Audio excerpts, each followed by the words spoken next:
Puji nama Tuhan. Shalom Bapak Ibu. Shalom semua.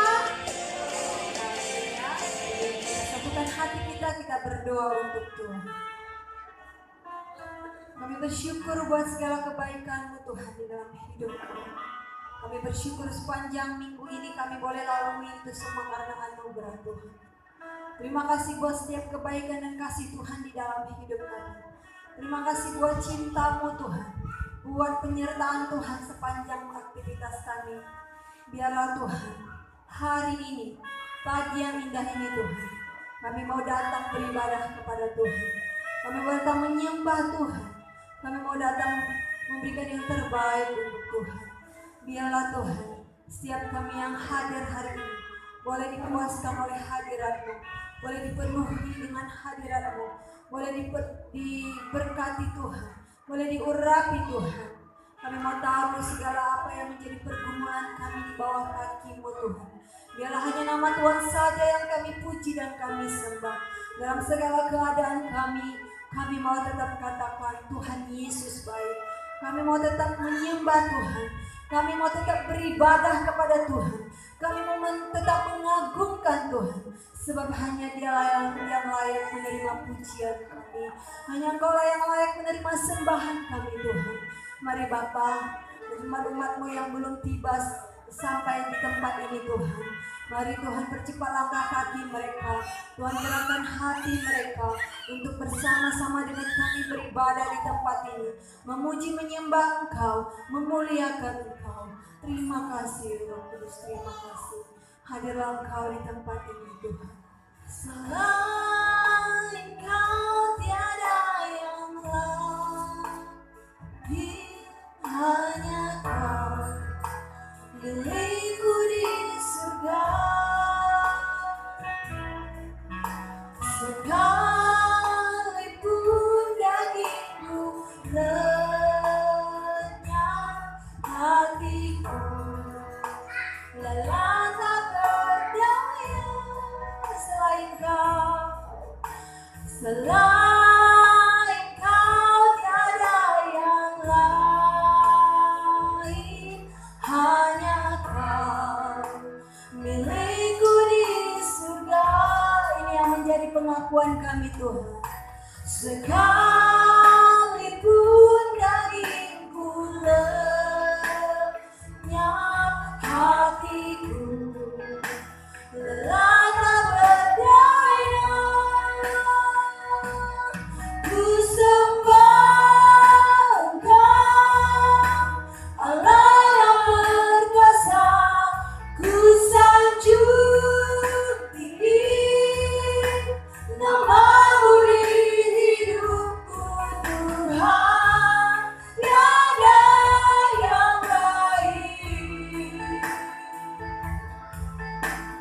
hanya Kau sadarku di hatiku. Mari kita kembali angkat pujian kita. Haleluya. Inilah yang menjadi pengakuan kami Tuhan. Dari lubuk hati kami yang paling dalam Tuhan. Haleluya. Selain Kau tiada yang lain, hanya Kau milikku di surga.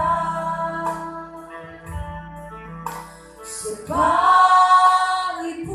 dagingku lenyap, hatiku lelah tak berdaya.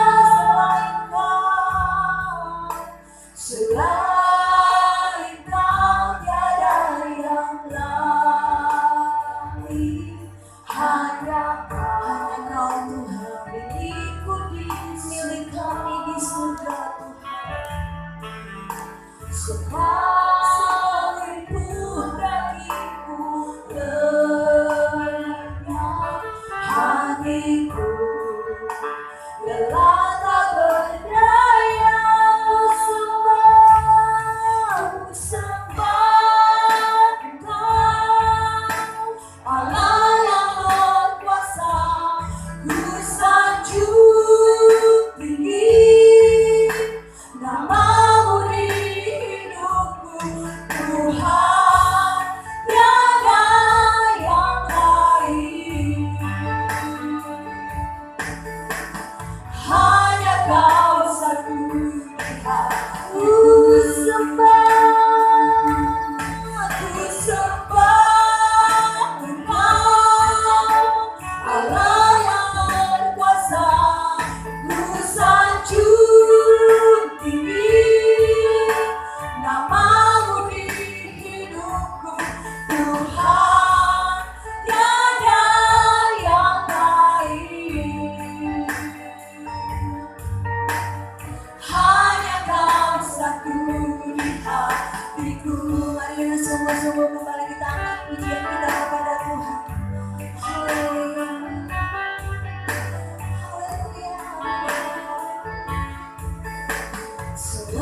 lebih memahami hal ini aku di surga. Gak ada yang lain yang lebih mengerti kami Tuhan. Sekali waktu kami lemah, hati tak berdaya Tuhan, lelah tak berdaya. Selain Kau tiada yang lain, hanya Kau Tuhan, hanya Kau Yesus. Sekalipun dahiku lenyap, hatiku lelah tak berdaya. Ku sembah Engkau, Allah yang kuasa. Ku sanjung tinggi nama-Mu di hidupku, Tuhan, tiada yang lain. Hanya Kau satu.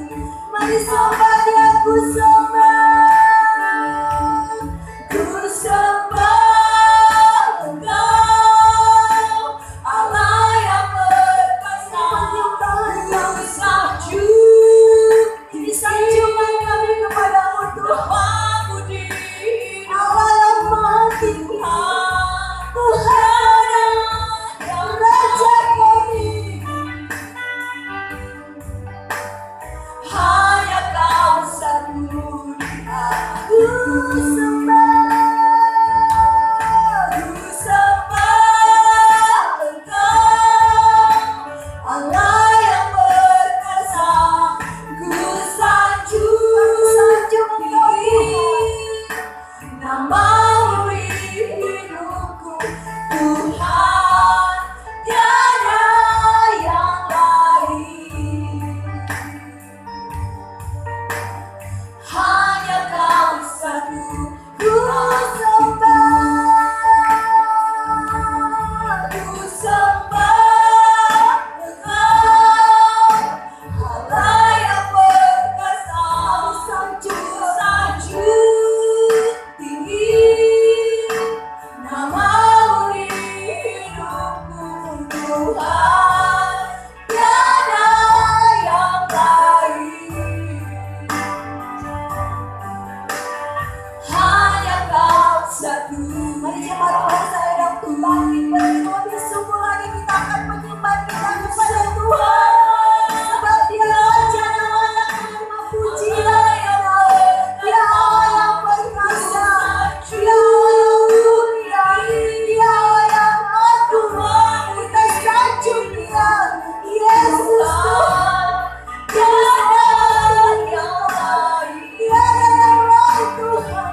Hanya Engkau Raja kami, hanya Engkau Tuhan kami. Ku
Oh Tuhan Yesus, kerinduan hatiku, mutiara tak ternilai harta milikku.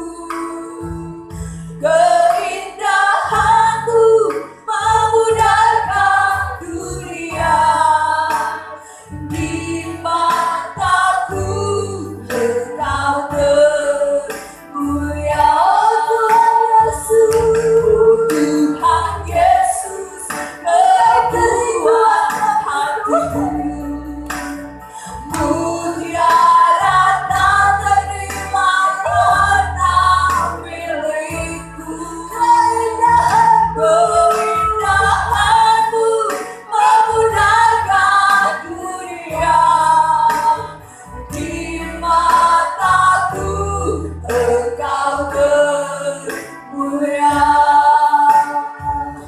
Keindahanmu memudahkan dunia, di mataku Engkau termulia. Keindahanmu memudahkan dunia, di mataku Engkau termulia. Beri tepuk tangan yang meriah untuk Tuhan. Haleluya.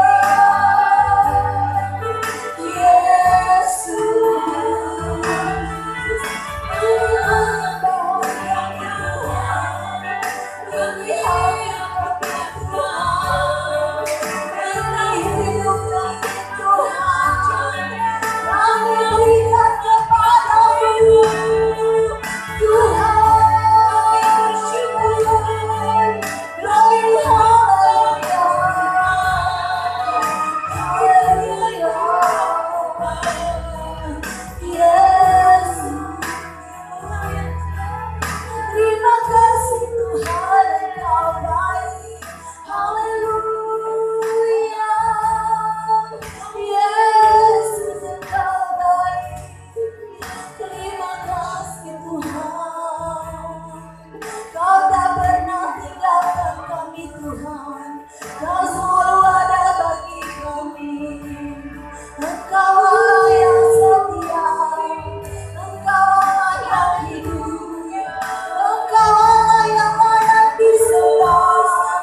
Engkau Allah yang kami agungkan. Haleluya. Haleluya. Yesus. Yesus ya. Kami puji.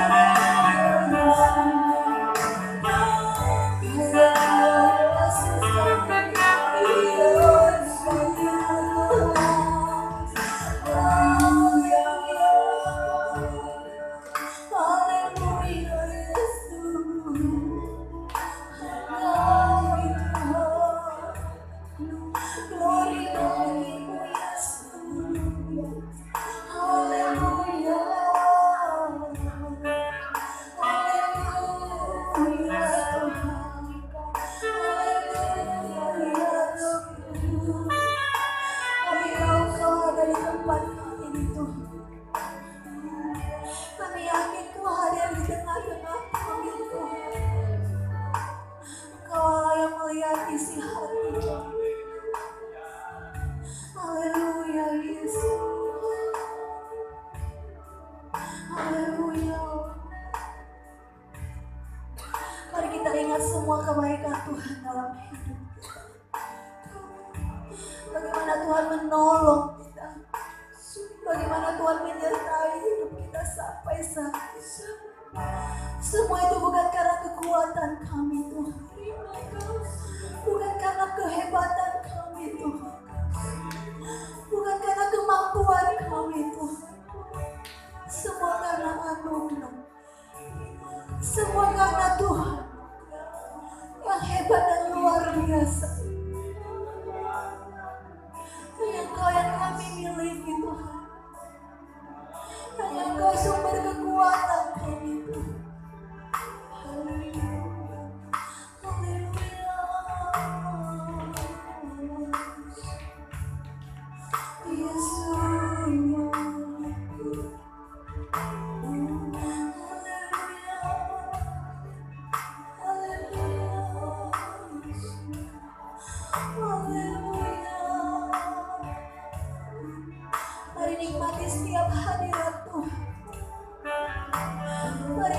mengurapi setiap kehadiran Tuhan.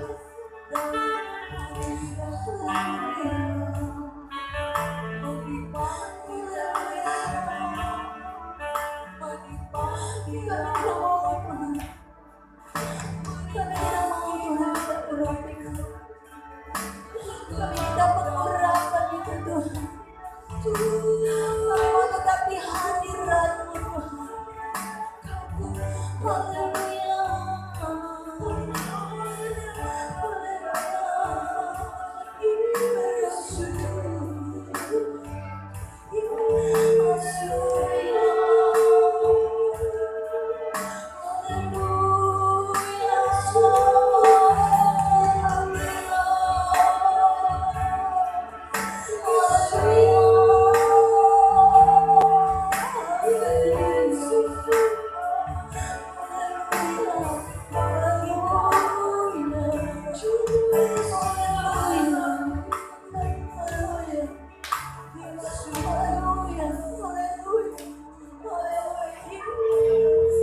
Haleluya.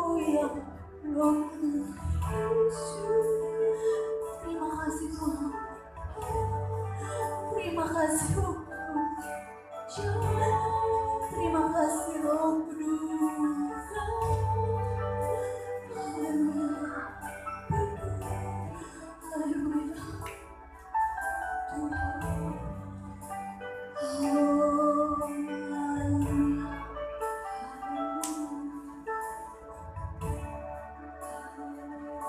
Oh Tuhan Yesus, kerinduan hatiku, mutiara tak ternilai harta milikku, keindahan-Mu memudahkan dunia, di mataku Engkau termulia.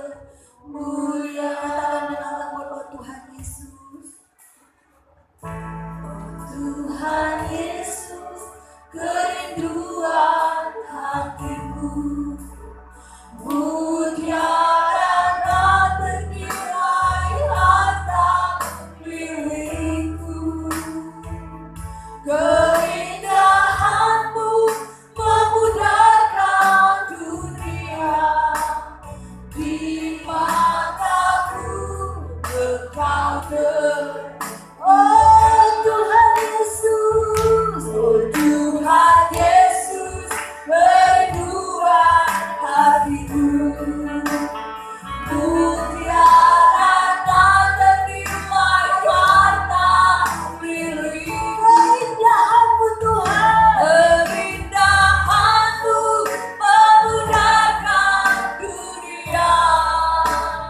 di mataku Engkau termulia.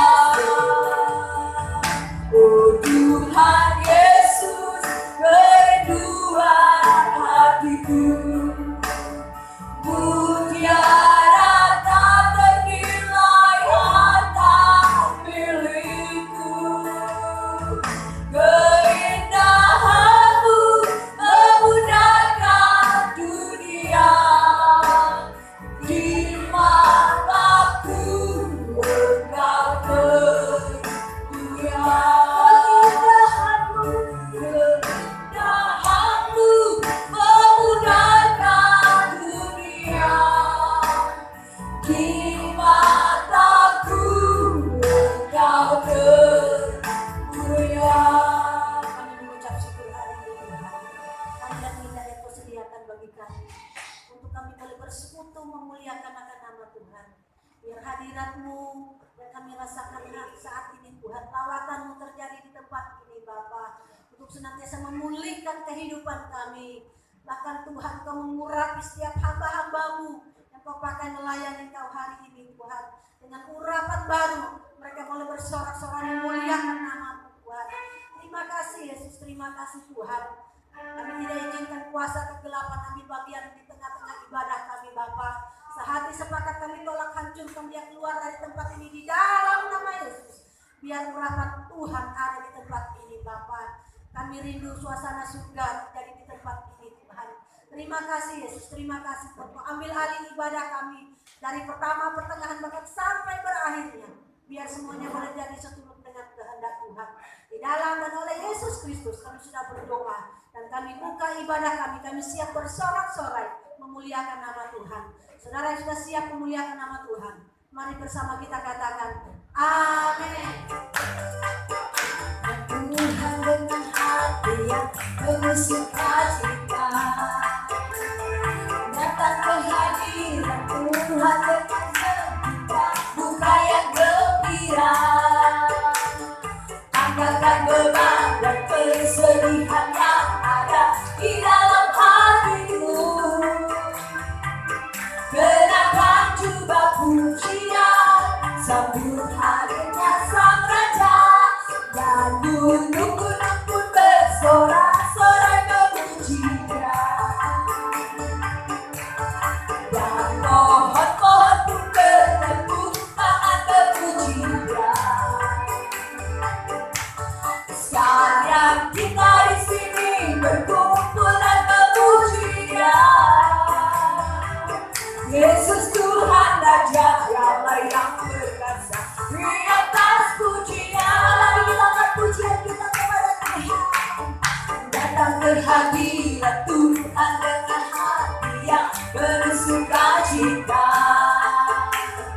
Datang ke hadirat Tuhan dengan segenap buka yang gembira. Angkatkan beban kita, beban dan kesedihan yang ada di dalam hatimu. Mari kenakan jubah pujian, kenakan jubah pujian, sambut hadiratnya Sang Raja, dan gunung-gunung pun bersorak-sorai memuji Dia, dan pohon-pohon pun bertepuk tangan memuji Dia.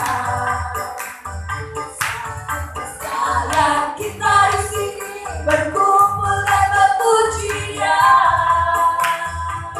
Yesus Tuhan Raja, Dialah yang berkuasa di atas pujian. Mari kita angkat pujian kita. Jemaat Tuhan saya dan Tuhan berdiri. Tuhan banyak Allah. Muliakan namanya, Dia berperang bagi kita. Bertepuk tangan, bertepuk tangan.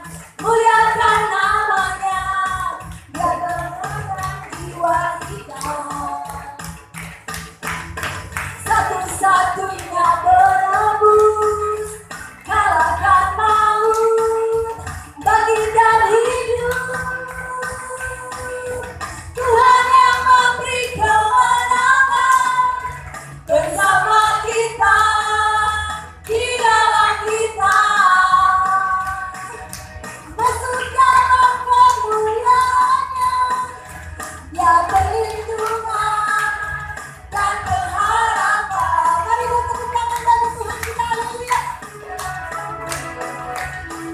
haleluya.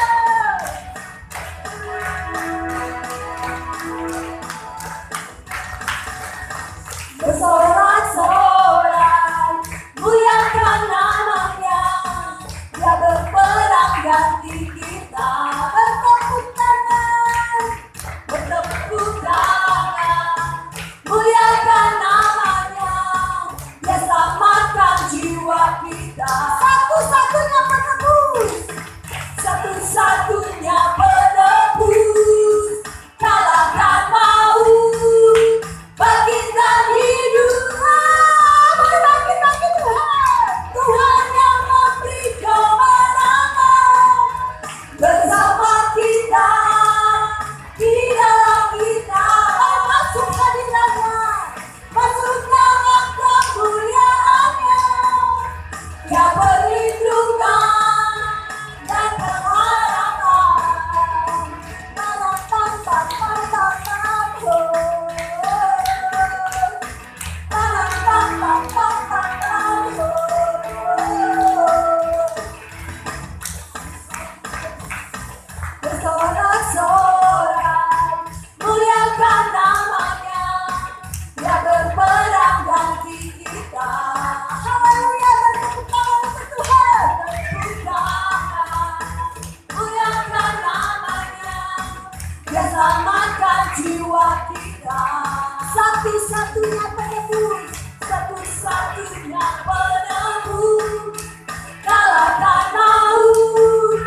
memberkati jemaat GBI Terbantin di Purut Cahu ini melalui kesaksian ibu saya dan berjalan bersama Tuhan.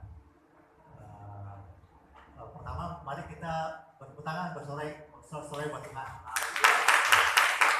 Bapak Ibu, saya namanya Samuel. Saya baru 2 hari di Purut Cahu ini dan melalui rekomendasi Pak Martin di Pasar Panas dan Pak Jairus dan Ibu yang pernah datang ke Purut Cahu ini. Jadi saya diberikan kontak kepada Pak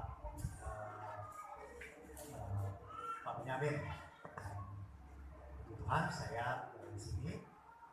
Bapak Ibu, saya mau memberi kesaksian bagaimana saya ditangkap Tuhan. Jadi bagaimana cerita pertobatan orang percaya dari manusia lama, dari manusia berdosa, dan kemudian bertobat menerima Yesus Kristus sebagai juru selamat kita masing-masing. Itu pasti saya yakin Bapak Ibu punya kesaksian yang luar biasa juga. Nah, dalam kasus saya itu saya berasal dari kepercayaan nenek moyang dan Kendal. Nah, jadi saya tidak ada cita-cita jadi orang Kristen, apalagi jadi hamba Tuhan. Itu jauh sekali dari pikiran saya dari masa kecil sampai saya ditangkap Tuhan di umur 41 tahun. Jadi saya saat ini umur saya 52. Nah, pada 10 Mei 2012 itu saya datang ke sebuah upacara orang Kristen. Jadi saya tahunya hanya upacara orang Kristen yang nantinya mereka akan dimandikan secara massal, yaitu baptis massal. Jadi baptis selam di sebuah kolam renang hotel di Kelapa Gading. Nah, saya bertanya kepada panitia di sana, boleh nggak saya lihat dan foto-foto? Nah, kemudian panitia bilang, oh boleh aja, bebas. Nah, saya masuk dan singkat cerita Bapak Ibu, nanti bisa saya jelaskan detailnya. Singkat cerita, yang saya niatnya mau foto-foto orang Kristen itu dibaptis, malah saya termasuk salah satu yang turut dibaptis di sana. Kita beri soal buat Tuhan dulu. Haleluya. Nah, Bapak Ibu, itu yang penting di sana adalah saya juga kemudian diberi nama baptis Samuel dan kemudian diberi sebuah Alkitab yang dari kecil dimasukkan di doktrin di kepala saya waktu mengaji, ya kita bilang mengaji di madrasah itu. Jangankan membaca Alkitab, itu memegang atau menyentuhnya saja itu sudah dikatakan haram atau najis. Nah, jadi otomatis ya saya walaupun bukan dari keluarga yang garis keras, tapi ya saya juga nggak ikut ikutan juga coba-coba untuk mengetahui Alkitab ini karena dikatakan seperti itu. Nah, tapi ketika hari itu saya terima Tuhan, saya seluruh sebelum dari kegelapan itu dihancurkan, itu saya ingin tahu. Jadi saya pegang dan kemudian saya baca, dan saya nggak berhenti baca dan mengetahui bahwa wah, ini kalau saya baca dari dulu, itu cara berpikir saya dan bertindak saya akan berbeda. Jadi contoh Bapak Ibu ya, ini nggak usah seluruh isi dari Alkitabnya, tapi dari 10 perintah Allah, salah satunya adalah menghormati orang tua. Jadi kalau saya tidak menghormati orang tua saya, apalagi melawan, itu saya sudah berdosa. Nah, otomatis dulu juga waktu masih kedar, saya juga ajaran untuk hormat pada orang tua itu juga ada. Jadi selaras di aspek itu. Nah, kemudian juga menghormati Tuhan Allahmu, ya itu nggak ngerti seperti apa Tuhan Allah pada waktu itu, tapi setelah terima Tuhan saya tahu siapa Tuhan Allah saya.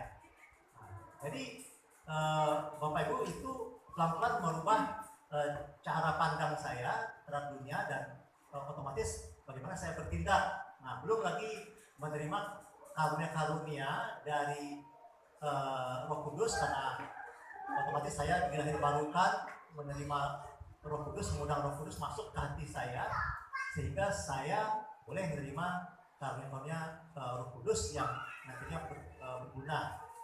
Nah, jadi saya yakin Bapak Ibu juga masing-masing menerima karunia Roh Kudus tersebut, karena kalau di Pentakosta ataupun di karismatik kita memang berjalan menurut karunia dari Roh Kudus.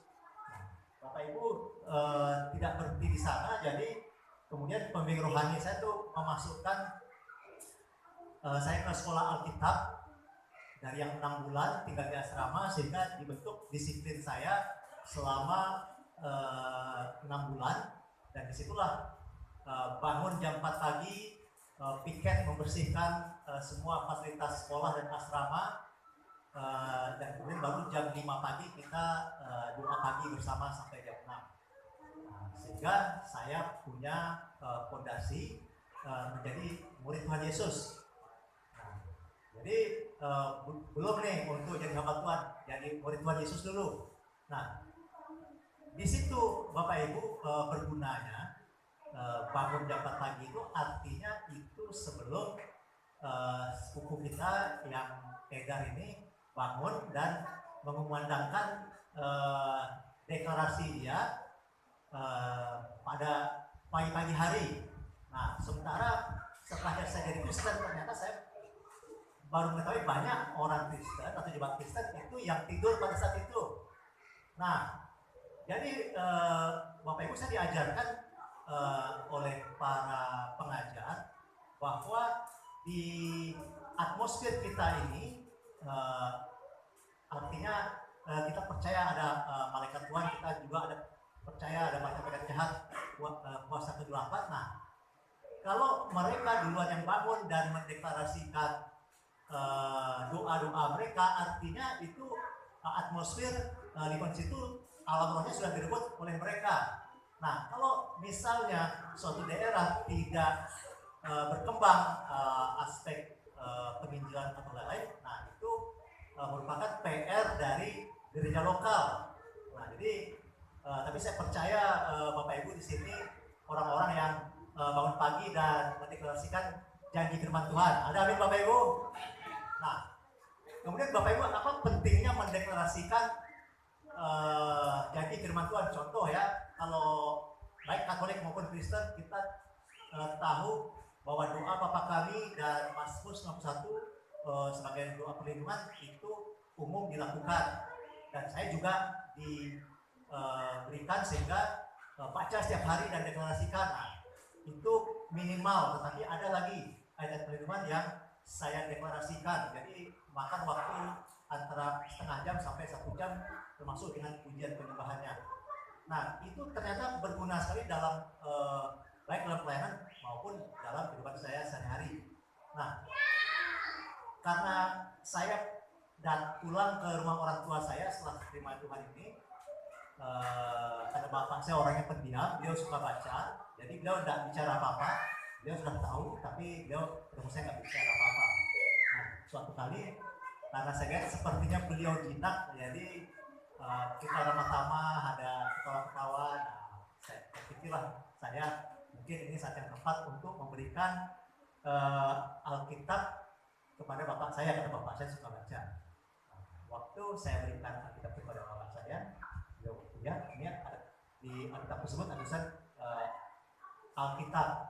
Terus beliau lihat ini, terus apa yang beliau katakan kepada saya sambil memberikan Alkitab itu kepada saya, memangnya saya mau murtad seperti kamu. Nah, jadi Bapak Ibu, kalau orang yang dari Kedar sana loncat atau pindah dari Kristen itu dikatakan murtad. Nah, sehingga di Kristennya ada hamba Tuhan yang dari kelompok murtadin. Nah, contoh seperti Pak Saiful Ibrahim. Nah, jadi ternyata bapak saya udah dengan mengatakan apa saya mau murtad seperti kamu, artinya saya itu dan secara dikatakan sudah murtad. Nah, bapak saya mengatakan saya murtad. Nah, jadi karena dia bilang itu ya saya tak berani, saya ambil lagi takbiran itu sudah saya diam aja. Nah, itu tahun 2013 saya terima Tuhan. Tahun 2013 saya datang ke bapak saya dan mencoba menjangkau jiwa beliau. Nah, tapi Bapak Ibu, Tuhan bekerja luar biasa karena saya juga mendeklarasikan janji firman Tuhan di Kisah Para Rasul 16 ayat 31, siapa yang menerima Yesus Kristus sebagai juru selamatnya, maka si siluman itu diselamatkan. Amin Bapak Ibu. Nah, saya juga deklarasi itu. Nah, pada suatu kali tahun 2016, setelah 2013 Bapak saya datang ke Jakarta dari kampung dan saya waktu itu dimasukkan ke sekolah teologi, jadi tinggal di sebuah kamar asrama, tapi kamar saya sendiri tidak campur, dan beliau nginap di kamar saya itu. Nah, di kamar saya itu banyak buku-buku Bapak Ibu, dan karena saya tahu Bapak saya ini termasuk yang taat, jadi kalau sudah pagi sebelum subuh beliau sudah mandi dan sudah doa sampai menyelesaikan ibadah beliau menurut kepercayaan beliau pada waktu itu. Nah, saya sebelum beliau bangun, saya bangun duluan, entah jam 3 kah atau jam setengah 4, atau kalau telat jam 4, karena kamarnya itu ukuran 3x4, jadi saya keluar di teras kamar, dan itu kalau di luar pasti banyak nyamuk, masih gelap. Nah, saya ujian penyembahan mendeklarasikan janji firman Tuhan ini seperti di Mazmur 27, Mazmur 91, Mazmur 91 itu semua tentang perlindungan. Kemudian Yesaya 49, Yesaya 54 itu juga tentang janji firman Tuhan kepada hamba Tuhan. Dan kemudian mengenakan selengkap senjata Allah di Efesus 6 ayat 10 sampai 18, dan kemudian doa Bapa kami agar kehendak Tuhan yang jadi dalam hidup saya dan keluarga saya. Nah, seperti itu Bapak Ibu. Jadi itu saya deklarasikan mengambil waktu minimal setengah jam dan ujian penyembahan.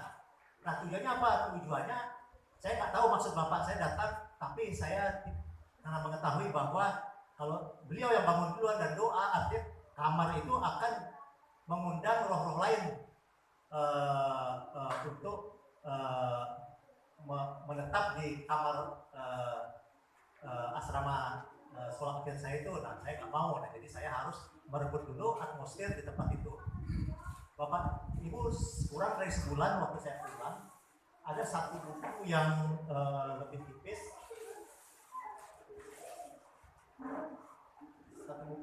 tipis, judulnya Hidup Berkemenangan, karangan salah satu dosen saya.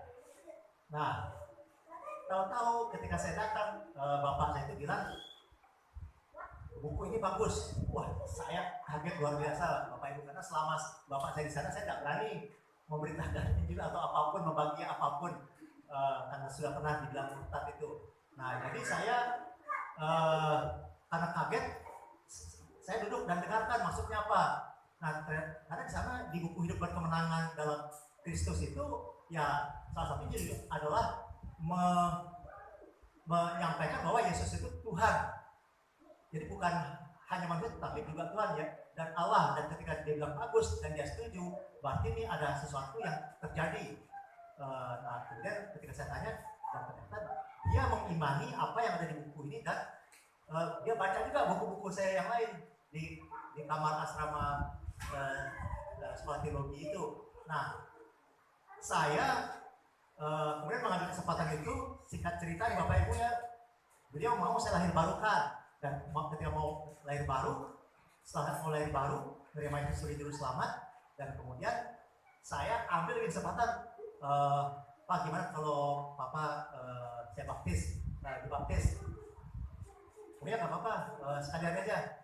Nah, saya bawa ke kamar mandi, pakai gayung, itu kan bak mandi, gayung nggak ada tempat buat ditenggelamkan, jadi saya suruh beliau jongkok pakai celana pendek gitu, dan saya baptis dalam nama Allah Bapa, Allah Putra, Allah Roh Kudus, dalam nama Yesus. Bapak saya telah dibaptis. Amin. Nah, Bapak Ibu, jadi kita bersorak dulu pada Tuhan. Jadi Bapak Ibu, itu semua pelajaran bagi saya terutama bahwa kita bangun pagi sebelum mereka mengumandangkan deklarasi doa-doa mereka itu, kita sebagai orang percaya itu jangan sampai kalah Bapak Ibu. Paling nggak satu orang di antara keluarga kita itu dapat melakukannya, termasuk otomatis gereja Tuhan dapat melakukannya. Nah, sehingga kita dan gereja Tuhan itu tetap berkemenangan dan terus mengembangkan firman Allah di tempat kita masing-masing. Amin Bapak Ibu. Nah Bapak Ibu, karena ini kesaksian, jadi saya tidak bisa hanya punya waktu terbatas, karena sebetulnya saya siapkan flash disk, datanya ke Pak Jamin ada proyektor ada. Nah ini beberapa foto pelayanan dari saya, termasuk 2-3 bulan lalu saya itu dibawa Tuhan ke Malaysia, ke Thailand, masuk ke gereja macam denominasi untuk bersaksi, dan kemudian juga diminta untuk membawa firman Tuhan. Nah, mungkin lain kesempatan, ada kesempatan nanti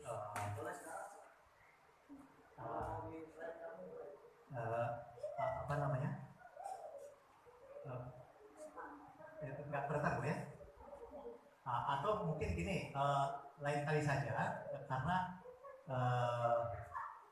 paling tidak kesaksian saya yang tadi itu dapat memberkati Bapak Ibu, dan kesempatan saya akan siapkan lebih baik, karena kalau saya jelasin ini panjang itu Bapak Ibu, ini bisa lebih panjang daripada khotbah yang nanti Ibu berikan.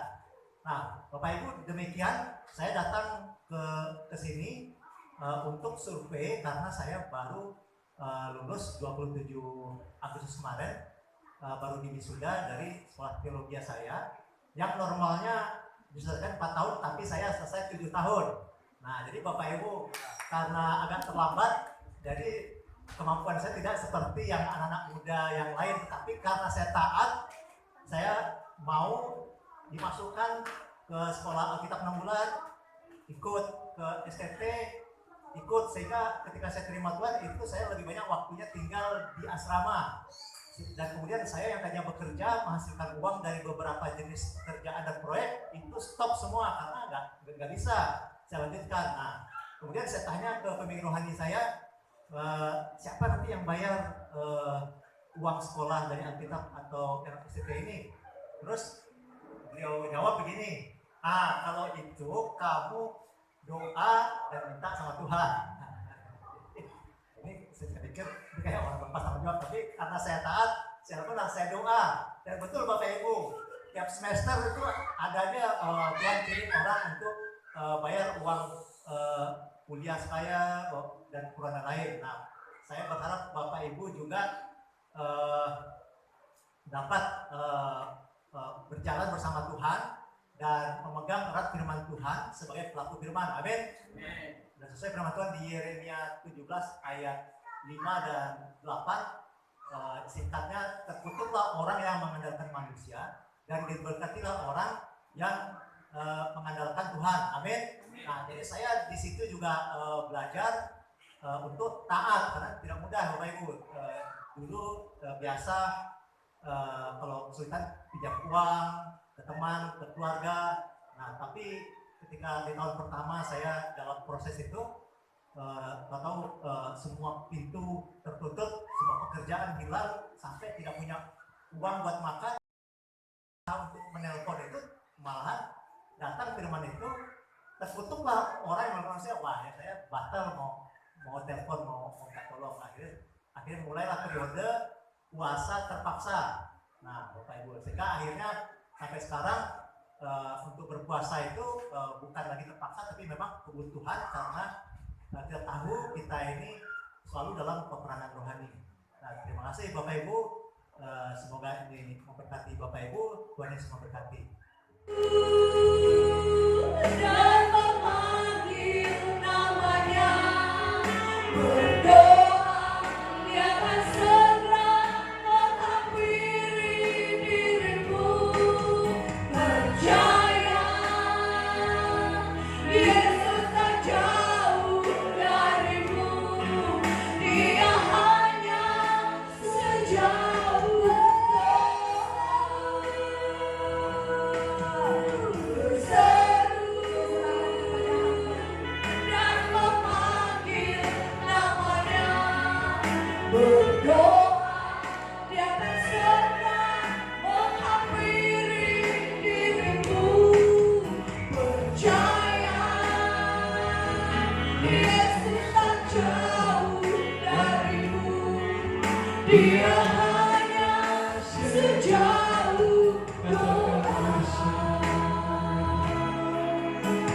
berseru dan memanggil namanya, berdoa dia akan segera menghampiri dirimu. Percaya Yesus tak jauh darimu, Dia hanya sejauh doa. Dia hanya sejauh doa. Saya minta Bapak Benjamin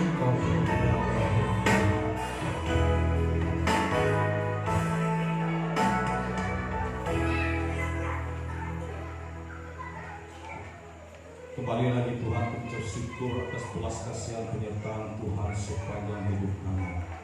Dan pagi hari ini Tuhan, kami telah Engkau sukacitakan, dan kami telah memuji muliakan Engkau. Terima kasih atas damai sukacita pagi hari ini Tuhan.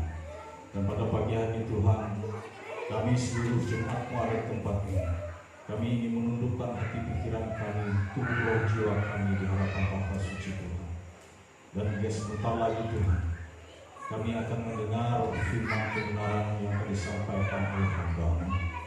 Ajarkan kami untuk bisa duduk diam, membuka hati pikiran kami, agar firman kebenaran yang disampaikan dapat tumbuh di dalam hati pikiran kami dan berbuah dalam kehidupan kami, di dalam setiap pelayanan hidup kami. Dan bagi hamba-Mu yang akan menyampaikan firman kebenaran ini Tuhan, mari Engkau urapi mulut lidah bibirnya Tuhan. Engkau pakai hidupnya menjadi saksi-Mu, menjadi alat-Mu di tengah-tengah kehidupan kami jemaat-Mu, bahkan di tengah-tengah kehidupan keluarganya dan di tengah kehidupan masyarakatnya Tuhan. Mari Tuhan Kau ambil alih atmosfer di tempat ini, agar firman kebenaran yang akan disampaikan nanti tidak direbut oleh kuasa jahat. Oleh sebab itu Tuhan, kami mohon otoritas-Mu, segala kuasa jahat, roh setan, iblis, pengudara yang ingin mencoba merubah, merusak, bahkan merebut firman kebenaran yang akan disampaikan, kami satu sepakat tolak patah hancurkan di dalam nama Tuhan Yesus Kristus. Terima kasih Tuhan, kami siap mendengar firman kebenaran. Hanya di dalam nama Tuhan Yesus Kristus kita yang siap mendengar firman Tuhan bersama saya katakan amin.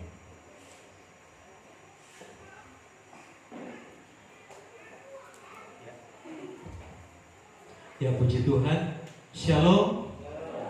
Sekali lagi shalom. Salam sejahtera buat kita semua.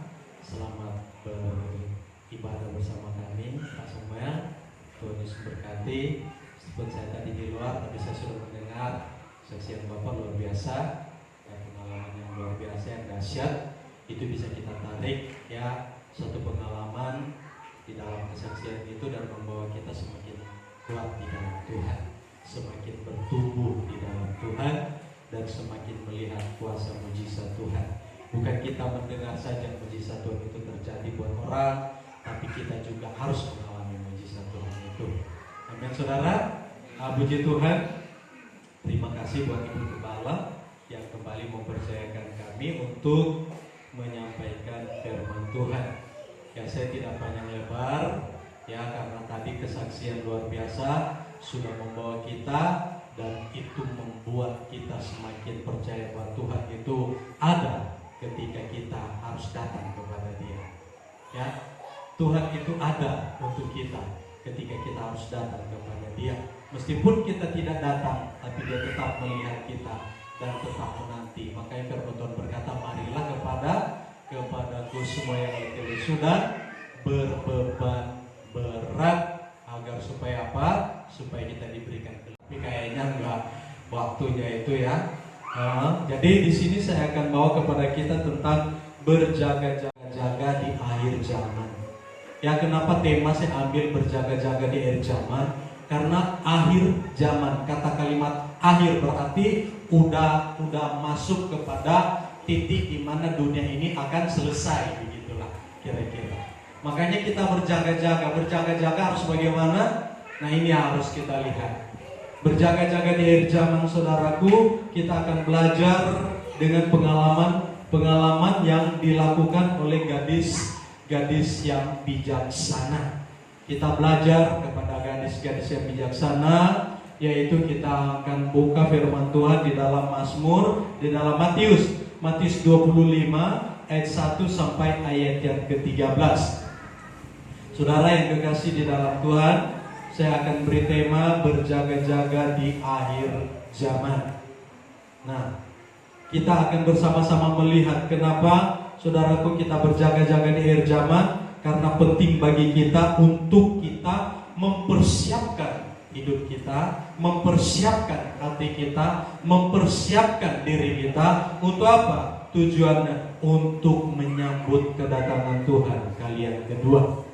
Saudara, kalau kita tidak berjaga-jaga, enjoy, ya kita pikir kita masuk surga, tetapi ketika firman itu datang kepada kita, firman itu ketika diarahkan kepada kita dan mulai ada argumen di dalam hati kita tentang firman itu, kita belum masuk dalam kategori berjaga-jaga. Ya.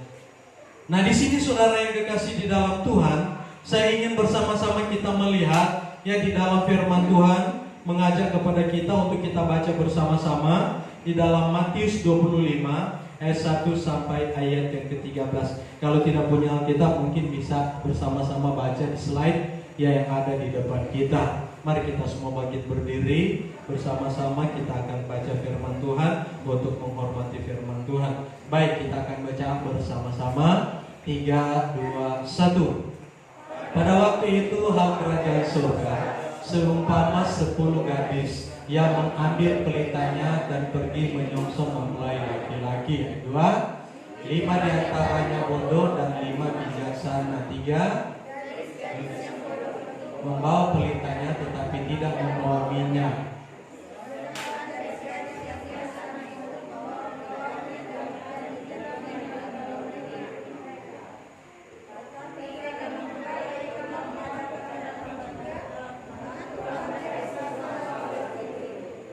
Waktu tengah malam mendengar suara berseru, mempelai datang, songsonglah dia. Gadis-gadis itu pun bangun semuanya, lalu bersedia dengan pelita mereka. Gadis-gadis yang bodoh berkata kepada gadis-gadis yang bijaksana, berikanlah kami sedikit dari minyakmu itu, sebab pelita kami hampir padam. Tetapi jawab gadis-gadis yang bijaksana itu, tidak, nanti tidak cukup untuk kami dan untuk kamu. Lebih baik kamu pergi kepada penjual minyak dan beli di situ. Akan tetapi waktu mereka sedang pergi untuk membelinya, datanglah mempelai itu dan mereka yang telah siap sedia masuk bersama-sama dengan dia ke ruang perjamuan kawin, lalu pintu ditutup.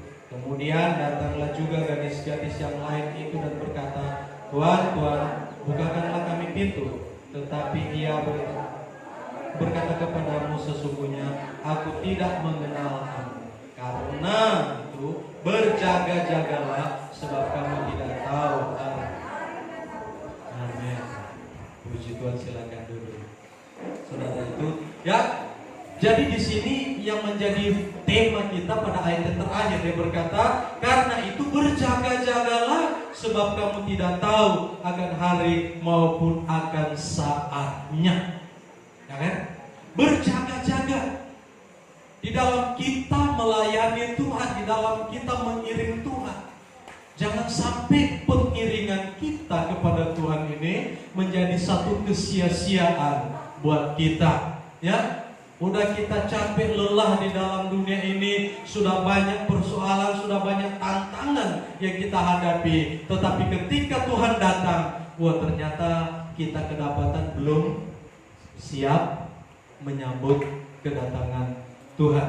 Saudara yang kekasih di dalam Tuhan, bagaimana sikap hidup yang benar di akhir zaman yang mereka contohi? Kita melihat, saudaraku ya, bagaimana kita melihat, bagaimana kita supaya hidup kita ini tetap ada dan tetap kuat, bagaimana supaya kita ini tetap ya eksis, dan bagaimana kita tetap kedapatan berjaga-jaga di dalam Tuhan.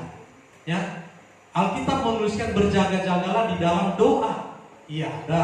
Ya, berjaga-jagalah supaya jangan kamu jatuh.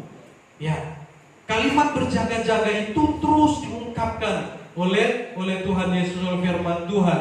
Nah, oleh sebab itu saudara yang kekasih di dalam Tuhan, ya, perumpamaan ya. Di sini dikatakan tentang gadis yang bijaksana dan gadis yang bodoh, mengajarkan kepada kita tentang sikap yang seharusnya kita ambil untuk menunggu kedatangan Kristus kembali. Ya, sikap dari gadis bijaksana dan sikap dari gadis yang bodoh, sikap yang mana yang akan kita ambil? Ya kan? Sikap yang mana yang harus kita ambil? Tentu kalau saya ditanya, saya katakan sikap gadis yang bijaksana. Ya.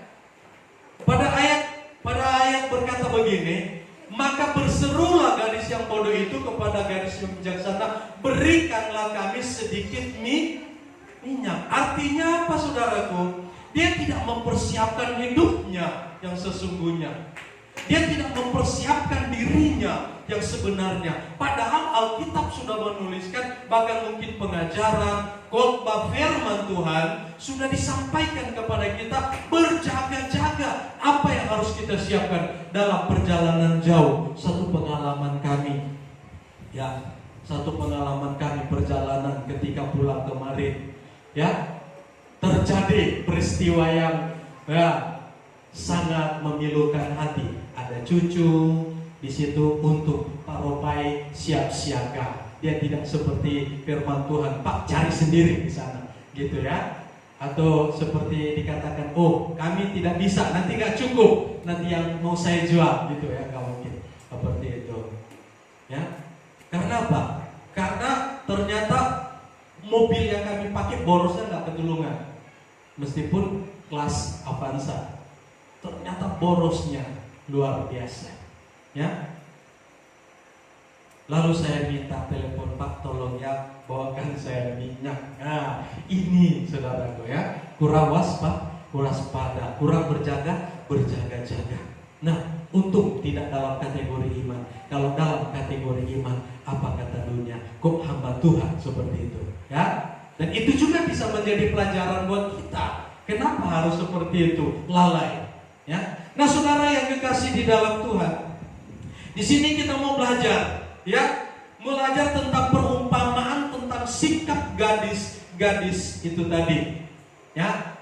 Gadis itu jangan saudara noleh siapa yang di sini masih gadis. Nah, gadis Alkitab berkata itu perempuan, artinya gereja Tuhan atau mempelai Kristus, itu gadis. Makanya di situ dikatakan gadis itu menunggu mempelai laki-laki yang adalah Kristus sendiri. Ya, nah saudara yang kekasih di dalam Tuhan, ya, apa yang dilakukan oleh kedua kubu ini, gadis bodoh dan gadis bijaksana. Ternyata gadis bijaksana adalah satu sikap pribadi diambil, dia pelajari, dia tahu bagaimana Tuhan akan datang, dan ketika Tuhan datang, Alkitab menuliskan tidak ada yang tahu waktu kapan dia akan datang. Tetapi dia ambil satu sikap, saya harus berjaga-jaga. Saya punya pelita, saya juga punya minyak di dalam buli-buli. Kalau sudah mau padam, tinggal diisi.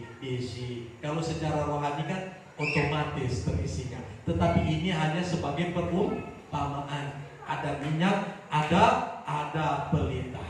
Ya, nanti kita bahas. Saudara mungkin sudah tahu apa itu pelita, apa itu minyak. Ya, nggak perlu mungkin saya bahas, tetapi tetap saya akan sampaikan kepada kita. Nah, saudaraku yang kekasih di dalam Tuhan, bagaimana sikap hidupnya benar di akhir zaman yang mereka contohi? Siapa kata mereka itu? Yang dicontohi oleh 10 gadis itu tadi, 5 bodoh dan 5 bijaksana. Bodoh bukan karena tidak bisa membaca, bodoh bukan karena tidak menghitung, tetapi kurang bijaksana. Sehingga kategori Alkitab berkata bodoh, kurang bijaksana, tetapi Alkitab tetap katakan bodoh. Karena Alkitab berkata katakan iya di atas iya, tidak.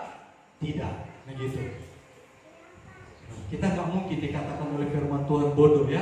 Nggak mau saya juga nggak mau. Ya, kalau Alkitab berkata jangan kamu bodoh, kalau masih ada kalimat di depannya jangan, itu masih enak didengar, saudara. Tetapi kalau Alkitab berkata bodoh, ya, sakit itu, pedih hati ini. Tetapi harus, kenapa?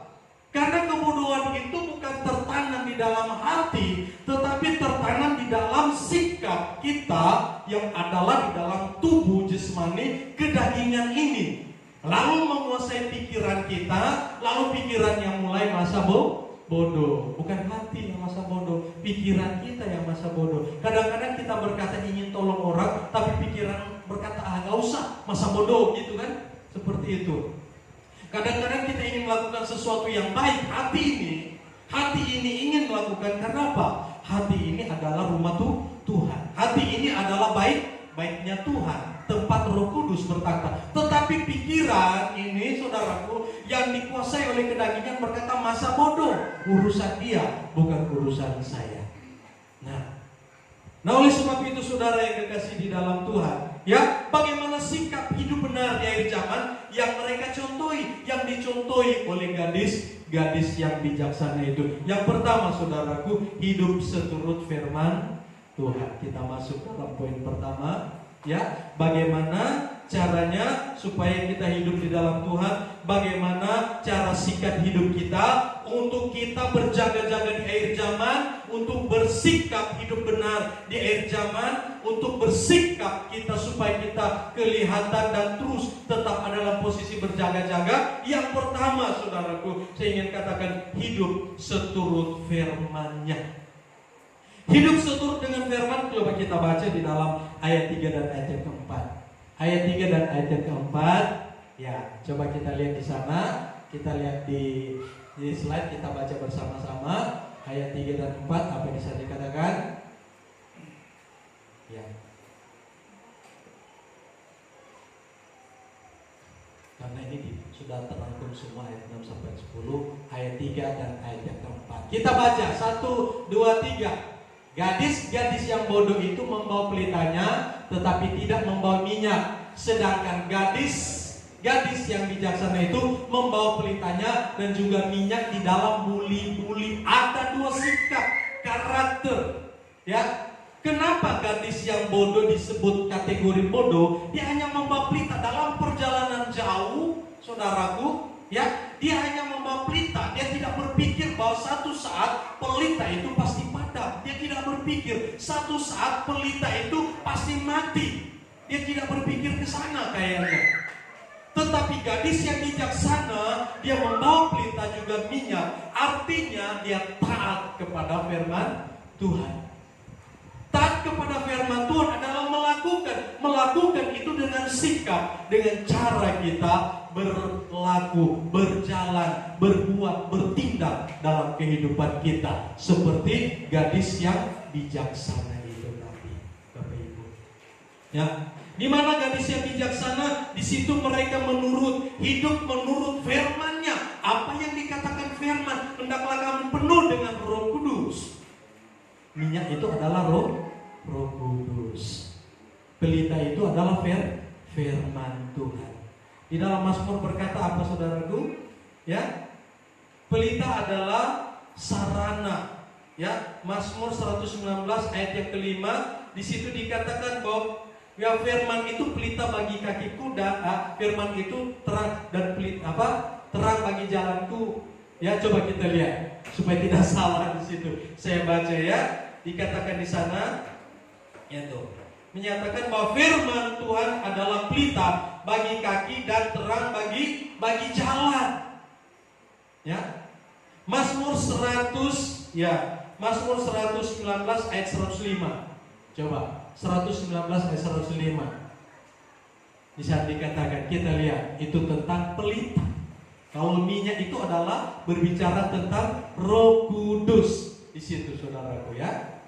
Ya, kita lihat. Firman-Mu itu pelita bagi kakiku dan terang bagi jalanku. Artinya apa? Dia mengikuti, menuruti kata firman. Apa yang disampaikan firman, apa yang sudah kita dengar setiap khotbah, setiap doa, setiap saat. Bahkan banyak media-media yang memberitakan tentang kebenaran dan dia taat. Itulah gadis-gadis yang bijaksana, mentaati firman, hidup dalam firman Tuhan, hidup menurut firman Tuhan, hidup berjalan dengan firman Tuhan, sehingga dia tahu bahwa ketika dia berjalan dengan firman, dia percaya dia sementara menjaga hidupnya. Amin.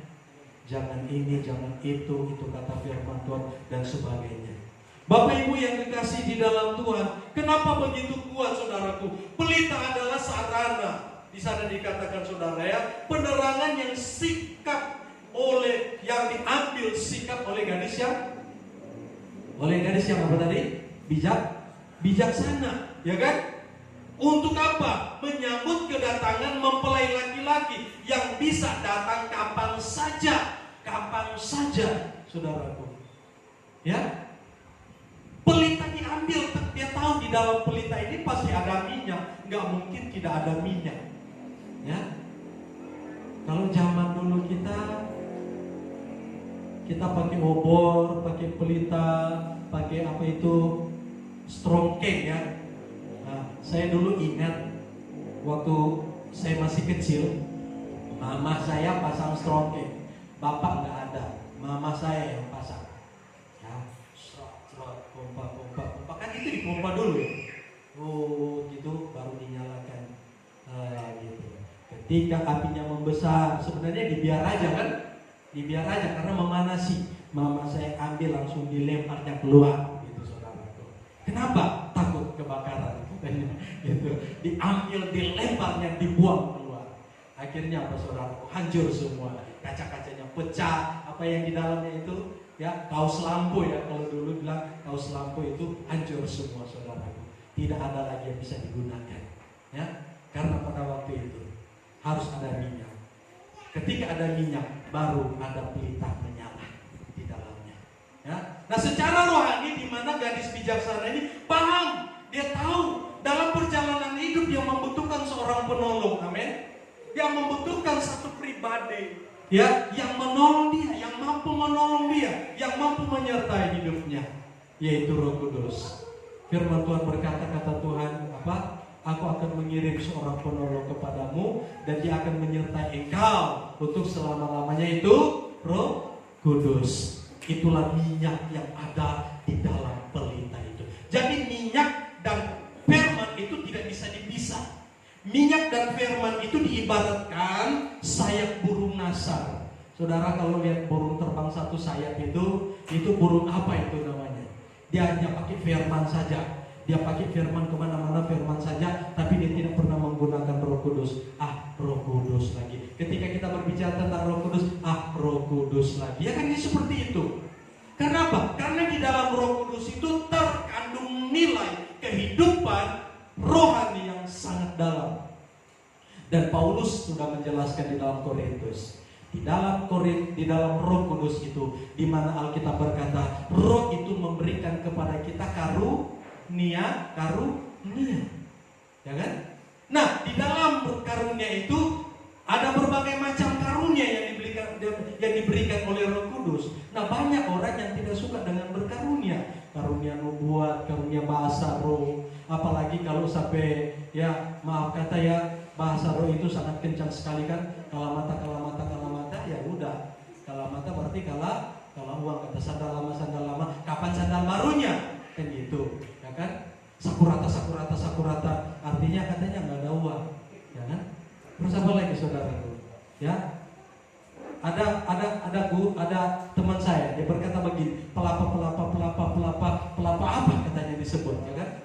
Pelapa pisang atau pelapa kelapa, gitu. Ya, tetapi Roh memberikan kita bahasa sesuai yang dikaruniakan kepada kita. Entah saudara mengucap itu seperti apa. Entah saudara diberikan karunia untuk berkata-kata dalam bahasa roh dan bentuk apa itu. Itu Roh yang beri. Dan kita tidak bisa mengklaim hal itu bukan dari Tuhan. Nah, oleh sebab itu saya katakan, kenapa gadis yang bodoh ini berjalan hanya membawa pelita? Karena dia cuma katakan firman. Ketika saya berpegang kepada firman, cukup firman saja itu yang saya bawa, tidak perlu Roh Kudus, ya kan? Tapi Roh Kudus, Alkitab berkata, justru Roh Kudus itu yang menghidupkan firman dalam hidupmu, amin. Ya. Roh Kudus itu yang menghidupkan firman itu di dalam hatimu. Ya. Kalau roh dengan firman itu ada dalam hidup kita, baru kita berjaga-jaga di dalam Tuhan, amin. Kadang-kadang apa saudaraku, ya kan, firman itu kadang-kadang nyantuk di logika, benar nggak? Ya, saya dengan teman saya di desa pernah kami bercakap-cakap begini. Dia bilang, Pak, Sulit sekali pelayanan di desa ini. Ya, kenapa Pak? Jemaat itu, aduh, pokoknya kita khotbah sedikit aja udah ngambek dan sebagainya. Terus saya bilang begini, ya, di kota apa nggak ada masalah juga Pak? Ada. Ya, kita khotbah juga seperti ini pasti ditanggap tak lain lagi. Iya ya bilangnya. Lalu kami sharing, saya bilang begini sama beliau, Pak, kalau di desa itu enak. Wah, enaknya apa? Ketika kita sampaikan firman Tuhan itu langsung ditangkap, direspon dengan hati. Ya, dengan hati. Mereka langsung terima itu dengan hati, ketika itu penuh sukacita. Hati mereka itu tertanam, firman itu tertanam. Iya. Terus dia katakan, di kota gimana? Diolah dulu pakai logika, aku bilang. Makanya agak salah kalau di kota itu kebanyakan, ya, karena ingin bertumbuh jemaat, pendeta itu sana sini dibawa. Kenapa? Karena apa? Jemaat di kota itu terlalu berlogika. Berlogika gimana? Karena intelektual, firman Tuhan itu masuk ke pikiran dulu, dicernai dulu. Benar enggak ini? Dari Tuhan enggak? Ya kan? Apa ini benar? Apa ini sesungguhnya? Ya gitu kan? Sebenarnya sudah benar firman Tuhan itu. Sebenarnya sudah pas untuk kita. Tetapi karena ini menyentil sedikit mungkin telinga kita, mungkin lalu dia belokkan firman Tuhan ke arah yang lain, enggak sampai ke hati. Akhirnya tidak sampai ke hati, hanya sampai ke pikiran dia saja. Ya, nah, tetapi Roh Kudus itu, kalau kita memiliki Roh kebenaran, Roh Kudus itu Roh yang akan menguasai hati kita. Ketika firman Tuhan datang kepada kita, maka Roh itu mulai, apa saudaraku, mulai menggetarkan hati kita, sehingga logika dan pikiran kita tidak berkuasa atasnya. Dan firman itu masuk di dalam hati kita, sehingga kita akan seperti gadis-gadis yang bijaksana, ada minyak, ada pelita, hidup seturut dengan firman Tuhan. Amin. Jadi ini penting bagi kita, saudaraku. Ya, Pak Satriadi beberapa hari yang lalu sudah memberitakan penting bagi kita menjadi penyembah yang benar. Saudara bukan melihat penyembahan kita, betul, tetapi Tuhan mencari pribadi yang menyembah. Itu saudaraku. Kita datang duduk, kita berlutut, lalu menyembah. Bukan sikap sembah itu yang Tuhan lihat, tetapi pribadi kita yang menyembah, itu yang Tuhan lihat. Ya kan? Kadang-kadang kita masuk langsung aja kita menyembah Tuhan tanpa kita sadari siapa diri kita itu sebenarnya. Makanya ketika masuk untuk makan perjamuan kudus, firman Tuhan berkata begini, jika engkau ada sesuatu hal yang tidak baik dengan sesamamu, ada sesuatu hal yang jahat, ada sesuatu hal yang tidak berkenan antara engkau dengan sesamamu, sebelum engkau makan perjamuan, pergi dulu berdamai. Ya kan? Ada kan? Seperti itu firman Tuhan katakan. Apalagi kita mau datang menyembah Tuhan, mau duduk diam di bawah kaki salib Tuhan, lalu kita bawa langsung dosa-dosa kita itu, lalu kita masuk untuk menyembah Tuhan, seolah-olah ibarat kata lain, masuk rumah itu nggak perlu ketuk, "Hoi, Pak, Shalom," kan gitu. Langsung masuk duduk, ya kan? Langsung perintah. Ternyata orang yang datang mungkin berselisih, orang yang datang mungkin punya masalah, orang yang datang mungkin bermasalah, dan seperti itu kan? Itu sikap manusia, ya. Tetapi untuk datang, makanya firman Tuhan berkata, sebelum kita datang kepada Tuhan, minta pengampunan dan minta kekudusan daripada Tuhan, supaya kelayakan Tuhan itu terjadi atas hidup kita ketika kita menyembah Tuhan dalam roh. Tuhan tidak melihat dosa kita, amin. Tuhan tidak memperhatikan, tetapi bagaimana sikap kita menjaga hubungan kita dengan Tuhan. Melalui apa? Melalui taat hidup menurut firman Tuhan. Nah, saudara yang dikasih di dalam Tuhan, itu yang pertama ya, di mana gadis-gadis dia menuruti firman, dia hidup di dalam firman, pelita dia bawa hidupnya, dia tetap ada di dalamnya. Ya, 5 gadis itu mendengarkan, ya, mereka melandaskan hidup yang diandaskan kepada firman Tuhan. Itu gadis yang bijaksana. Kita bisa melihat jelas sekali pandangan dan perbedaan di situ, saudaraku. Ya, dan itu akan menjadi tanda tanya, kenapa gadis bodoh disebut bodoh, kenapa gadis ini disebut bijaksana. Kita bisa menarik satu pelajaran. Jangan-jangan saya seperti gadis A, Jangan-jangan saya seperti gadis B. Jangan saya seperti itu Tuhan. Ya, kita datang kepada Tuhan. Hidup menurut firman Tuhan. Amin. Kita hidup. Kita bawa hidup kita untuk menuruti firman Tuhan. Yang kedua, hidup dipimpin Roh Kudus. Ya, kita bawa hidup kita ini dipimpin oleh Roh Kudus. Ya, di mana Roh Kudus itu membawa kita supaya kita ini tetap fokus kepada kebenaran itu tadi. Ya, kepada kebenaran itu tadi. Sebab firman itu adalah Yesus sendiri. Injil Yohanes pasal 1 ayat 1 berkata begini. Pada mulanya adalah firman, firman itu bersama Allah, dan firman itu adalah Allah sendiri. Ya. Jadi firman yang kita dengar ini bukan perkataan semata-mata saya yang menyampaikan buat saudara. Ya. Kita ini hanya alatnya Tuhan. Kita ini hanyalah satu pribadi yang mana kita diperintahkan oleh Tuhan untuk pergi menyampaikan kebenaran itu tadi. Ya, tetapi apa yang kita bahas melalui renungan ini, inilah firman. Dialah firman yang kita bahas sekarang ini. Bukan perkataan saya, bukan. Dan saya pun tidak bisa berkata-kata seperti ini ketika saya ada di jalanan sana, benar tak? Ketika saya ada di kumpulan orang-orang sana, bisa nggak saya berbicara seperti ini? Enggak. Ya kan? Ada fasenya, ada tahapnya. Saya harus berkata seperti apa ketika saya di luar sana. Saya harus berkata apa ketika saya ada di jalanan. Nggak mungkin saya teriak-teriak seperti ini, ya kan? Berbicara seperti ini. Bapak Ibu yang kekasih di dalam Tuhan. Yang kedua, di sana dikatakan hidup dipimpin oleh Roh Kudus. Matius 25 ayat 9 dan 8 dan ayat 9. Matius 25 ayat 8 dan ayat 9. Ya. Oke. Matius 25 ayat 8 dan 9. Gadis-gadis yang bodoh itu berkata kepada gadis-gadis bijaksana. Ini masih di dalam pembelajaran firman kita, yaitu tentang perbedaan tentang sikap. Ini kita berbicara tentang sikap gadis-gadis yang bijaksana ini dan gadis yang bodoh. Sikap, ya, di dalam kebenaran. Gadis-gadis yang bodoh berkata kepada gadis-gadis yang bijaksana, berikanlah kami sedikit dari minyakmu ini.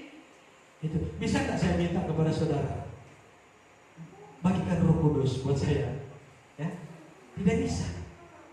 Roh itu diberikan oleh siapa?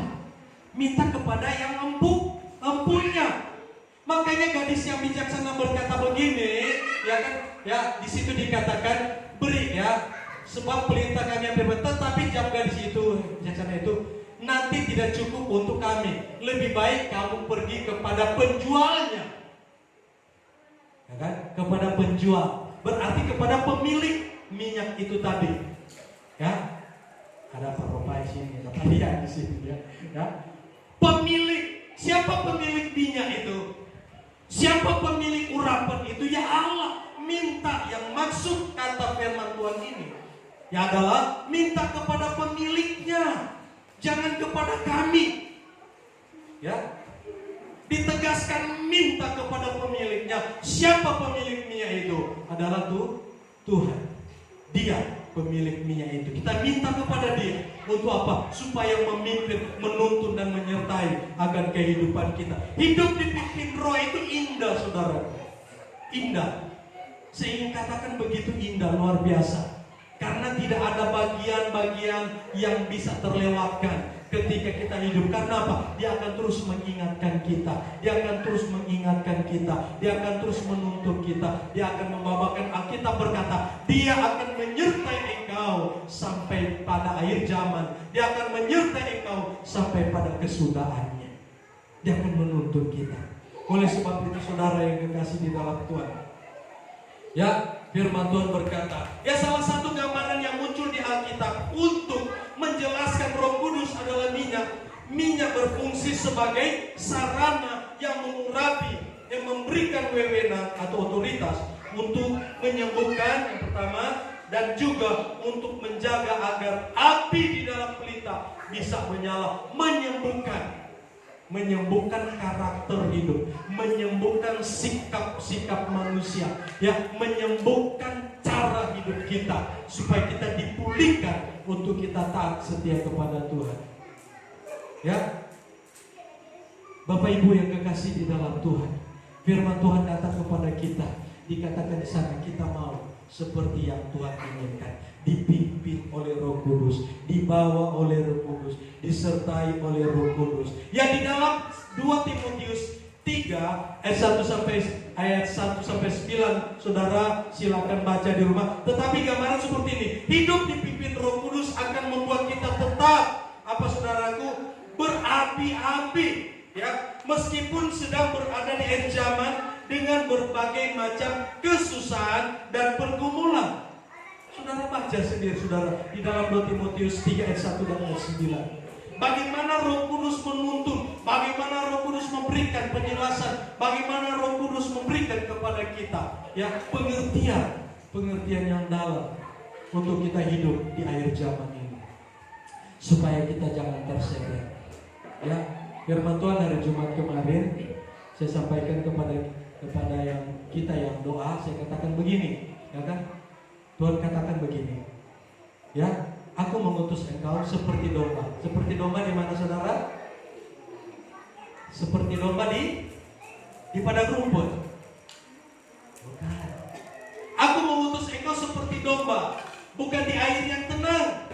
Aku mengutus kamu seperti domba, bukan di rumput yang hijau. Aku mengutus engkau seperti domba, bukan di tempat yang sejuk. Tapi Alkitab berkata, seperti domba di tengah apa saudaraku? Serigala. Ya. Nah, kalau di akhir zaman ini kita sudah hidup di akhir zaman di mana kita berada di tengah-tengah serigala, dan serigala itu siap untuk menerkam kita. Kalau kita tidak berjaga-jaga, kalau kita tidak waspada, kalau kita tidak mau hidup kita selalu hidup dalam firman, selalu dituntun oleh Roh Kudus, kita pasti jatuh dan terseret. Kita diterkam bukan dimakan habis, diterkam, dibinasakan, jatuh, terseret oleh keadaan dunia sekarang ini. Saudara yang dikasihi di dalam Tuhan, ya, jangan menjadi sia-sia pengiringan kita kepada Tuhan. Amin. Jangan sampai. Karena apa? Karena Tuhan punya cara untuk menolong kita ketika kita hidup di dalam Tuhan, di dalam firman. Tuhan punya cara untuk membela kita ketika kita ada dalam pimpinan Roh Kudus. Tuhan bisa membawa kita lebih kuat untuk menghadapi keadaan zaman. Yang ketiga, hidup intim dengan Allah. Amin. Tuhan bisa membawa kita terlepas dari setiap persoalan, tantangan zaman ini, apabila kita hidup intim dengan Tuhan. Bagaimana hidup intim dengan Tuhan? Ya, bagaimana hidup intim dengan Tuhan? Matius 25 ayat 12. Matius 25 ayat yang ke-12. Apa di sana dikatakan? Ya, ini ayat terakhir buat kita. Matius 25 ayat yang ke-12.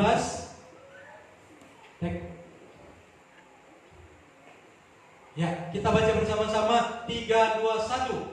Tetapi ia menjawab, aku berkata kepadamu, sesungguhnya aku tidak mengenal. Kenapa tidak kenal kita? Kenapa? Kau tidak dikenal Tuhan, ya? Karena kita tidak hidup intim dengan Dia. Karena kita hidup jauh dengan Dia. Karena kita tidak dekat dengan Dia. Karena kita pergi menjauhkan diri dari Dia. Ya, sehingga Dia berkata, aku tidak, sesungguhnya aku tidak mengenal kamu. Di dalam Matius berkata, nyala kamu dari hadapanku, hai kamu semua pembuat kejahatan. Hai kamu semua pembuat kejahatan.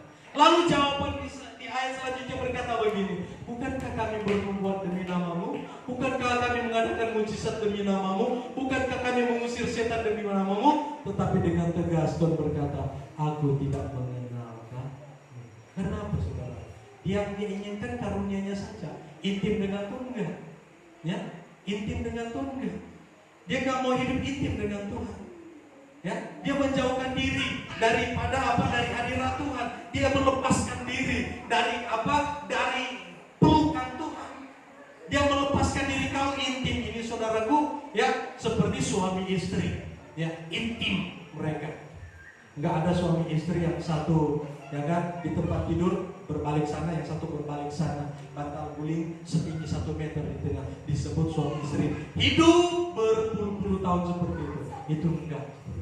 Tapi suami istri, ya kan, makanya di situ dikatakan gereja Tuhan, pengantin surga, ya kan, adalah Yesus, pengantin wanita menanti kedatangan seperti gadis bijaksana, menanti intim rindu akan mempelai laki-laki. Demikian juga kita rindu, ya, untuk selalu dekat dengan Tuhan, berjalan dekat dengan Tuhan, bersama-sama dekat dengan Tuhan. Ya, itu yang Tuhan inginkan, saudara. Bukan cuma dekat, saudara. Intim itu artinya melekat. Melekat itu artinya apa?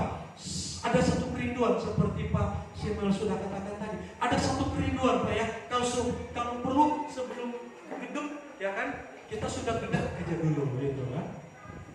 Baru kita bisa melihat kebaikan Tuhan di sana. Ya. Kalau kami, Pak, di samping rumah, kebetulan samping rumah ada langgar, Pak, jadi saya hampir hafal sudah, ya, suara mereka itu. Jadi saya sudah ini 2:30 ini sudah memulai, nah kita sudah mau hafal saya. Jadi ketika dia sudah nyanyi, saya dalam hatinya sudah. Ibunya bilang tinggal dipanggil, ya, belum, tinggal tunggu dipanggil katanya ke seberang untuk pelayanan ke situ, ya. Sudah mulai hafal. Ya, aku bilang tinggal ditunggu saja. Tinggal kita ubah konsep sedikit jadi. Ya. Jadi yang ketiga, hidup intim dengan Tuhan. Jangan pernah menjauhkan diri. Kalau kita menjauhkan diri dengan Tuhan, ada konsekuensinya. Dikatakan, aku tidak mengenal kamu. Kenapa tidak kenal? Tidak punya. Yang pertama tadi, tidak hidup dalam firman, tidak dipimpin Roh Kudus, tidak intim dengan Tuhan. Tetapi orang yang intim dengan Tuhan, dia pasti dituntun oleh Tuhan. Ya, di tengah keadaan zaman, ya, sekarang penuh dengan tantangan, kita dipanggil untuk apa? Semakin memiliki keintiman dengan Tuhan. Justru Paulus berkata begini, justru dalam kelemahanku kuasa Tuhan semakin sempurna, semakin kuat di dalam kita. Dalam kelemahan kita, dalam keterbatasan kita, justru di situ kekuatan Allah itu sebenarnya harus kuat di dalam kehidupan kita. Ya, bahkan kita melihat keajaiban Tuhan nyata terjadi di dalamnya. Amin. Oleh sebab itu, mari Bapak Ibu yang dikasihi di dalam Tuhan, ya, di dalam kita menanti kedatangan Tuhan, ada 3 hal ini yang saya ingin sampaikan untuk berjaga-jaga di zaman. Yang pertama, hidup seturut firman-Nya. Yang kedua, hidup dipimpin Roh Kudus. Dan yang ketiga, hidup intim dengan Tuhan. Nah, ketiga hal ini kita lakukan, maka kita percaya ada kekuatan baru yang Tuhan berikan di dalam kehidupan kita. Puji Tuhan. Tuhan Yesus memberkati firman. Kita akan berdoa kepada Tuhan bersama-sama. Kita percaya bahwa kasih Tuhan sungguh dahsyat di dalam kehidupan kita. Kita datang kepada Tuhan. Kita minta keajaiban Tuhan. Kita minta pertolongan Tuhan terjadi dalam kehidupan kita. Karena percaya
Ku terima sekarang kemenangan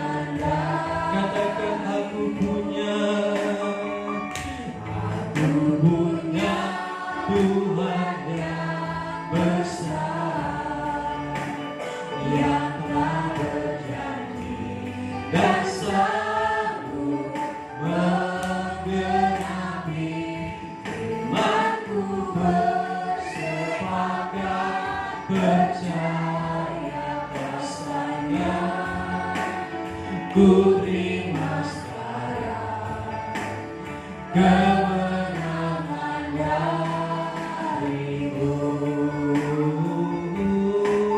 Yesus pegang erat tanganku, ku tak dapat hidup di luar kasih-Mu.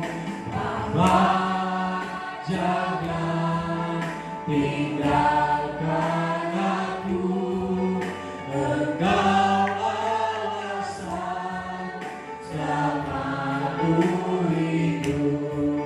Katakan Yesus, Yesus pegang erat tanganku, ku tak dapat hidup di luar kasih-Mu.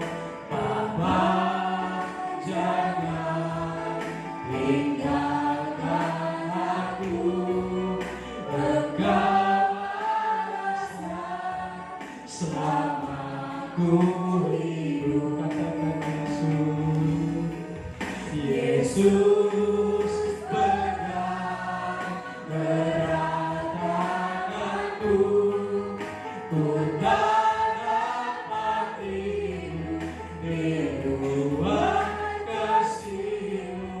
Bapa, jangan tinggalkan aku, Engkau alasan selama. Sekali lagi katakan Yesus pegang tangan, Yesus pegang erat tanganku, ku tak dapat hidup di luar kasih-Mu.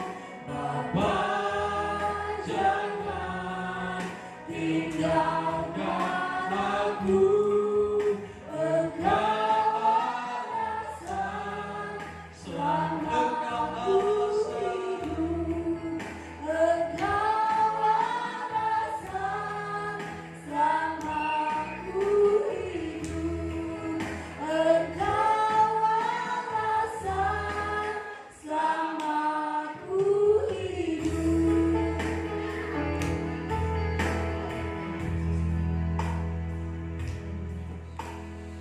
Engkau alasan kalau kami boleh hidup, Bapa.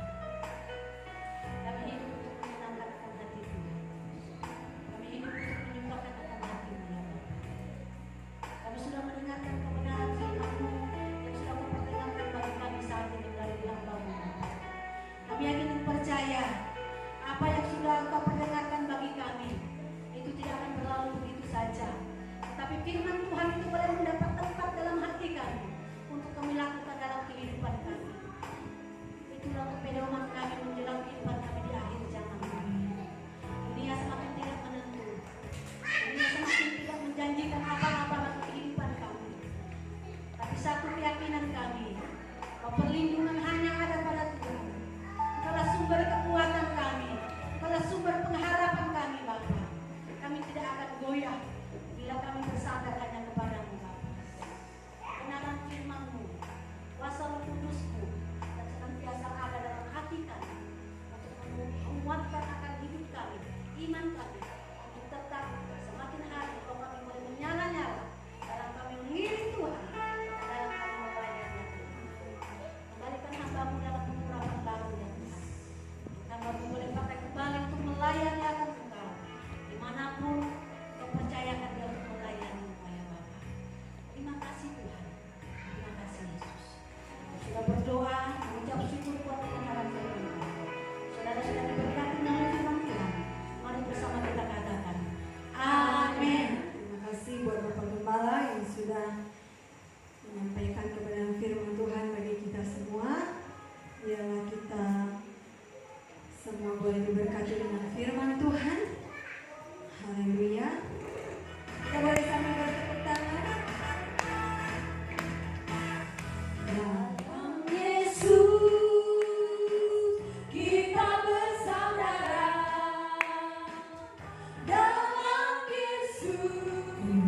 kasih Yesus, untuk kasih setiamu yang ku alami dalam hidupku. Terima kasih Yesus untuk kebaikanmu sepanjang hidupku. Terima kasih, terima kasih Yesusku, buat anugerah yang Kau beri. Sebab hari ini Tuhan adakan syukur bagimu. Terima kasih Yesusku, buat anugerah yang Kau beri. Sebab hari ini Tuhan adakan syukur bagimu. Sebab hari ini Tuhan adakan syukur bagimu. Kami mengucap syukur hari ini Tuhan buat pimpinan-Mu dalam ibadah kami dari pertama, pertengahan, bahkan sampai berakhir. Kami yakin dan percaya semuanya boleh jadi syukur dengan kehendak Tuhan. Tanpa campur tangan Tuhan, tanpa pertolongan Tuhan, kami tidak dapat berbuat apa-apa. Apa yang kami lakukan itu terbatas Bapa. Tapi ketika kami berserah kepadamu, maka Engkau yang akan mengerjakannya dalam kehidupan kami Tuhan. Terima kasih Yesus, terima kasih Tuhan. Kami juga berdoa buat hamba-hamba-Mu yang sudah Kau percayakan hari ini. Kembalikan mereka dalam pengurapan baru, baik WLC-nya, main musik, multimedia, bahkan menyampaikan kesaksian, bahkan menyampaikan isi hati Tuhan oleh firman Tuhan. Kembalikan setiap hamba-hamba-Mu dalam pengurapan baru, untuk mereka boleh kembali pakai melayani akan Engkau. Bahkan kami semua seluruh sidang jemaat-Mu, biarlah lawatan Tuhan tetap ada dalam kehidupan kami. Kuasa Roh Kudus-Mu tetap ada, berbicara dalam hidup kami, untuk kami semakin hari semakin dekat kepada Tuhan. Semakin hari hidup kami semakin berpadanan dengan Injil-Mu ya Tuhan. Terima kasih Bapa. Kami serahkan ibadah kami sepanjang minggu ini ke dalam tangan Tuhan. Biar Kau pimpin, Kau selalu ada di dalamnya Bapa. Baik ibadah pemuda remaja, Kau tolong rumah sebagai koordinatornya. Urapan kuasa Allah bekerja. Sekalipun pemuda remaja ini baru kelompok yang kecil, tapi kami yakin dan percaya kelompok kecil ini mereka mau belajar mengenal Engkau lebih sungguh-sungguh lagi dalam kehidupan mereka, untuk mereka boleh senantiasa dalam pegangan hidup mereka, dalam mengiring Engkau dalam kehidupan dunia ini Bapa. Akan kami juga berdoa ibadah puasa pada hari Jumat. Kami tetap berdoa buat hamba-hamba Tuhan, pelayan-pelayan Tuhan yang Tuhan memiliki kerinduan yang mendalam, senantiasa ingin merasakan lawatan Tuhan, dilawat Tuhan, diurapi Tuhan dalam melayani Tuhan. Biarlah kami boleh sama-sama merasakan jamaah-Mu Bapa di ibadah doa setiap hari Jumat Bapa. Kami yakin dan percaya kuasa Roh Kudus-Mu senantiasa membimbing kami, untuk kami semakin hari semakin lagi dan lagi, untuk kami harus berlapar akan Engkau Tuhan. Terima kasih Yesus, terima kasih Tuhan. Ibadah kaum wanita juga kami serahkan ke dalam tangan Tuhan. Wanita-wanita hebat, Gereja Banting Tuhan kami bawa ke dalam tangan Tuhan.